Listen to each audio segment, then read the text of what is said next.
जय हिंद साथियों, आपका स्वागत है हमारे YouTube चैनल में। तो साथियों, हिंदी का जो चैप्टर वाइज एमसीक्यू प्रश्न है उसको हल करने में आपका स्वागत है। तो चलिए शुरू करते हैं। हमारा पहला प्रश्न है कि निम्नलिखित में से कौन सा कथन भाषा को परिभाषित करता है। तो चार ऑप्शन दिए हैं दोस्तों, उसको हम चेक करेंगे। तो ऑप्शन ए है भाषा विचार विनिमय का माध्यम है। तो दोस्तों ये क्या हो जाएगा, ये सही है। दूसरा क्या चेक कर लेते हैं कि बी भाषा योग्यता प्रदर्शन का साधन है। तो ये बिल्कुल गलत हो जाएगा। ऑप्शन सी क्या है, भाषा में नए नए विचारों का अनुभव को व्यक्त करने की क्षमता होती है। तो ये भी गलत है। हमारा तीसरा ऑप्शन क्या है, चौथा ऑप्शन भाषा में दूसरों को प्रभावित करने की क्षमता होती है। तो ये भी गलत हो जाएगा। तो दोस्तों सही आंसर हमारा क्या होगा कि भाषा विचार विनिमय का माध्यम है। हमारा अगला प्रश्न है साथियों कि निम्नलिखित में सर्वाधिक व्यक्तियों द्वारा बोले जाने वाली भाषा है।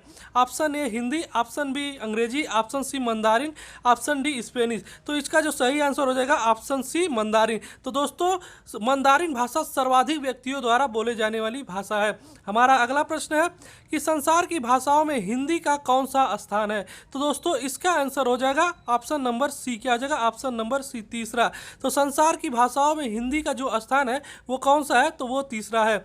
हमारा अगला प्रश्न है कि बोलियों पे सर्वाधिक प्रामाणिकता और व्यापक कार्य किसका है। तो दोस्तों इसका आंसर हो जाएगा ग्रियर्सन का। तो ऑप्शन नंबर डी सही हो जाएगा, ग्रियर्सन का। बोलियों पर सर्वाधिक प्रामाणिक और व्यापक कार्य किसका है दोस्तों, तो ग्रियर्सन का है। ऑप्शन नंबर डी सही हो जाएगा।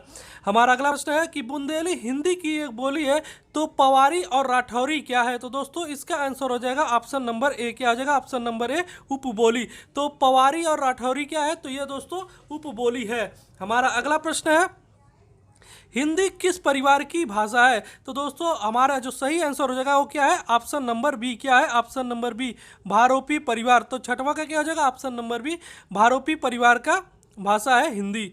हमारा अगला प्रश्न है कि भारोपीय भाषा परिवार एक अन्य इंडो जर्मनिक किसने दिया था। तो इसका दोस्तों आंसर हो जाएगा ऑप्शन नंबर ए। क्या हो जाएगा, option number A Max Muller ने। तो भारोपीय भाषा परिवार का एक इंडो जर्मेनिक किसने दिया था, तो मैक्स मूलर ने दिया था। ऑप्शन नंबर ए सही हो जाएगा। हमारा अगला प्रश्न है कि अशोक ने अपने सभी अभिलेख में एक रूपता हेतु किस प्रकृति का प्रयोग किया था। तो दोस्तों इसका आंसर हो जाएगा सी, ऑप्शन नंबर सी। क्या हो जाएगा, ऑप्शन नंबर सी मागधी। तो अशोक ने अपने सभी अभिलेखों में एक रूपता हेतु किस प्रकृति का प्रयोग किया था, तो मागधी भाषा का प्रयोग किया था। हमारा अगला प्रश्न है कि अपभ्रंश के निम्नलिखित भेदों में से कौन सा भेद नमि साधु ने नहीं दिया था। तो इसका दोस्तों आंसर हो जाएगा ऑप्शन नंबर ए। क्या हो जाएगा, ऑप्शन नंबर ए ब्राचड़। तो अपभ्रंश के निम्नलिखित भेदों में से कौन सा भेद नमि साधु ने नहीं किया था, तो ब्राचड़ नहीं किया था। जबकि उपनागर आभीर तथा ग्राम्य ने नमि साधु ने ही किया था। हमारा अगला प्रश्न है पद्मावत की भाषा है। Option A Maithili, option number B Awadhi, option number C Bhojpuri, option number D Bundeli. तो दोस्तों इसका आंसर हो जाएगा ऑप्शन नंबर बी। क्या हो जाएगा, ऑप्शन नंबर बी अवधी। तो पद्मावत की जो भाषा है वो कौन सी है, तो अवधी है। ऑप्शन नंबर बी सही हो जाएगा। हमारा अगला प्रश्न है विनय पत्रिका की भाषा है। Option A Awadhi, option B है कन्नौजी, ऑप्शन सी है Braj, option number D Brajbuli. तो दोस्तों इसका आंसर हो जाएगा ऑप्शन नंबर सी। क्या हो जाएगा, ऑप्शन नंबर सी ब्रज भाषा है। कौन सी विनय पत्रिका की भाषा कैसी है, तो ब्रज भाषा है।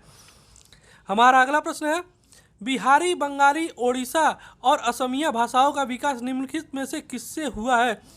तो ऑप्शन है सौरसेनी, ऑप्शन बी है ब्राचड़, ऑप्शन सी है अर्धमागधी, ऑप्शन डी है मागधी। तो दोस्तों इसका आंसर हो जाएगा ऑप्शन नंबर डी। क्या हो जाएगा, ऑप्शन नंबर डी मागधी। तो बिहारी, बंगाली, ओडिया और असमिया भाषा का विकास मागधी में से हुआ था। हमारा अगला प्रश्न है भोजपुरी का क्षेत्र क्या है। Option A Arrah, option B Bhagalpur, option C Darbhanga, option D Gaya. तो इसका आंसर हो जाएगा आरा। ऑप्शन नंबर ए सही हो जाएगा। भोजपुरी का क्षेत्र क्या है, आरा है। हमारा अगला प्रश्न है ब्रज भाषा का विकास किससे हुआ है। तो दोस्तों option A Upanagar, option B Magadhi, option C Sauraseni, option D Paishachi. तो दोस्तों इसका आंसर हो जाएगा ऑप्शन नंबर सी सौरसेनी से। तो हिंदी का जो ब्रज भाषा का विकास किससे हुआ है, तो सौरसेनी से हुआ है। हमारा अगला प्रश्न है कि हिंदी की विशिष्ट बोली ब्रजभाषा की किस रूप में सबसे सर्वाधिक प्रसिद्ध है। ऑप्शन ए राजभाषा, ऑप्शन बी तकनीकी भाषा, ऑप्शन सी राष्ट्रभाषा, ऑप्शन डी काव्य भाषा। तो दोस्तों इसका आंसर हो जाएगा ऑप्शन नंबर डी। क्या हो जाएगा, ऑप्शन नंबर डी काव्य भाषा, तो हिंदी की विशिष्ट बोली ब्रज भाषा के किस रूप में सर्वाधिक प्रसिद्ध है? तो काव्य भाषा में सर्वाधिक प्रसिद्ध है। ऑप्शन नंबर डी सही हो जाएगा। हमारा अगला प्रश्न, विद्यापति कृति कीर्तिलता की भाषा है, तो दोस्तों इसका आंसर हो जाएगा ऑप्शन नंबर डी। क्या हो जाएगा? ऑप्शन नंबर डी, काव्य भाषा है। विद्यापति कृति कीर्तिलता की कैसी भाषा है? तो दोस्तों काव्य भाषा है। हमारा अगला प्रश्न है, अमीर खुसरो के काव्य में निम्नलिखित में से किस भाषा का परिनिष्ठित रूप दृष्टिगोचर होता है? तो दोस्तों इसका आंसर हो जाएगा ऑप्शन नंबर ए। क्या हो जाएगा? ऑप्शन नंबर ए, ब्रज भाषा। तो अमीर खुसरो के काव्य भाषा में निम्नलिखित में से ब्रज भाषा का परिनिष्ठित रूप दृष्टिगोचर होता है। हमारा अगला प्रश्न है,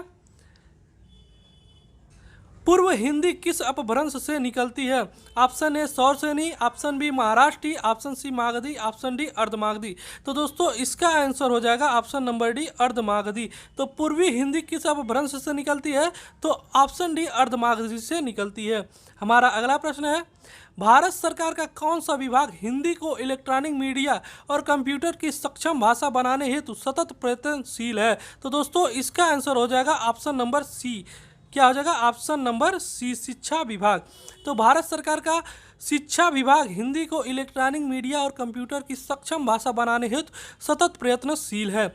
हमारा अगला प्रश्न है कि निम्नलिखित में से बांगरू किसकी उपबोली है? Option A Purvi Hindi, option B Rajasthani, option C Pashchimi Hindi, option D Bihari. तो दोस्तों इसका आंसर हो जाएगा ऑप्शन नंबर सी। क्या हो जाएगा? ऑप्शन नंबर सी, पश्चिमी हिंदी। तो निम्नलिखित में से बांगरू पश्चिमी हिंदी की उपबोली है। हमारा अगला प्रश्न है, निम्नलिखित में से किस भाषा को पैचासी कहते हैं? Option A Lahnda, option B Dard, option C Kumaoni, option D Garhwali. तो दोस्तों इसका आंसर हो जाएगा ऑप्शन नंबर बी। क्या हो जाएगा? ऑप्शन नंबर बी, दरद। तो निम्नलिखित में से दरद भाषा को पैचासी रूप भी कहते हैं। हमारा अगला प्रश्न है,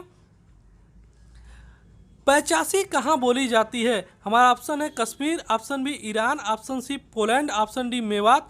तो दोस्तों इसका आंसर हो जाएगा ऑप्शन नंबर ए, कश्मीर में। तो पैचासी कहाँ बोली जाती है? तो कश्मीर में बोली जाती है। हमारा अगला प्रश्न है, निम्नलिखित में से किस बोली को लरिया या रवलहाटी भी कहते हैं? तो इसका दोस्तों ऑप्शन नंबर सी सही हो जाएगा। छत्तीसगढ़ी को क्या कहते हैं? रवलहाटी, लरिया या रवलहाटी भी कहते हैं छत्तीसगढ़ी बोली को। हमारा अगला प्रश्न है, निम्नलिखित में से कृत्रिम हिंदी किसे कहा गया है? तो हमारा जो दोस्तों इसका आंसर हो जाएगा ऑप्शन नंबर ए, रेख्ता को क्या कहा जाता है? कृत्रिम हिंदी कहा गया है।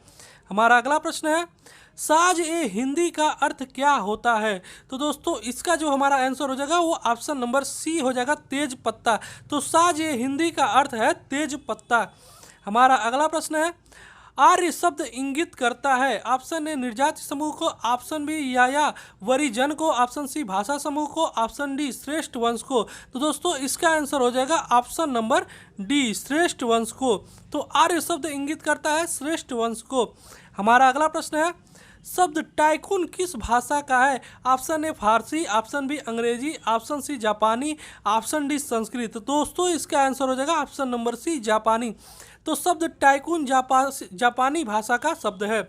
हमारा अगला प्रश्न है, काव्य विभक्ति के रूप में उर्दू का प्रयोग करने वाला पहला लेखक कौन था?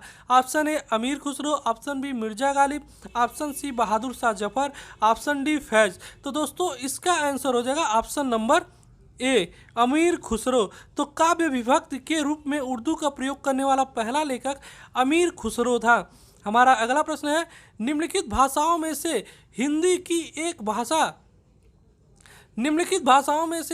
की एक शैली किसे कहा जाता है? ऑप्शन ए अरबी को, ऑप्शन बी फारसी को, ऑप्शन सी तुर्की को, ऑप्शन डी उर्दू को। तो दोस्तों इसका आंसर आप कमेंट सेक्शन में जरूर दीजिएगा। तो साथियों मिलते हैं आपसे नेक्स्ट वीडियो में, तब तक के लिए धन्यवाद। जय हिंद साथियों।